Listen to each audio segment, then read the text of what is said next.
Début réussi pour les protégés de Malik Daf. Autant peu convaincant que souffrant, les Lionceaux ont assuré l'essentiel en l'emportant face au Nigeria, 1-0, à l'occasion de la première journée de la phase de groupe de la CAN U20. Dans la poule ayant eu peu d'occasions, le Sénégal s'en est remis à un but opportuniste de Souleymane fait pour passer déjà devant dans son groupe après le match nul vierge entre ses deux autres adversaires, l'Égypte et le Mozambique. Sadio Mané était l'attraction lors de la séance d'entraînement des Bavarois ce matin. Il faisait son retour à la séance collective après une blessure au péroné depuis novembre passé. L'entraînement était super. La sensation est fantastique. Je suis très heureux d'être de retour avec l'équipe. Je suis footballeur, le football est ma vie.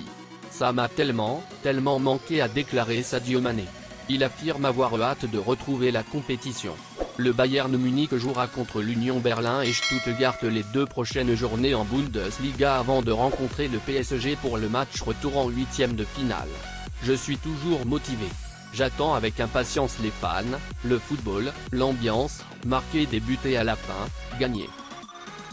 Un point de plus. Une semaine après une victoire contre le RCD Mallorca, puis d'un très beau succès en barrage aller de Ligue Europa face au PSV Eindhoven, le FC Séville doit se contenter d'un point. Le club andalou, qui a pourtant longtemps mené sur la pelouse du Rayo Vallecano, repart de Vallecca avec un nul de parité assez logique, 1-1. Pour cette rencontre, Andono Iraola s'est passé des services de Pathé 6 jusqu'aux derniers instants. En revanche, Roré Sampaoli avait confié les clés de son milieu de terrain à Pape Gueye. Et, encore une fois, l'international sénégalais a été excellent dans tous les secteurs du terrain, alors qu'il n'a pas joué jeudi contre le PSV, puisque non éligible pour la C3. Souzo a ouvert le score peu avant la demi-heure de jeu. Les Sévillans ont ensuite eu toutes les peines pour faire le break. Et à force de ne pas y parvenir, ils se feront logiquement rejoints par le Rayo Vallecano, qui s'est remis d'un joli coup de tête de son défenseur français Florian Lejeune pour égaliser à la 65e minute.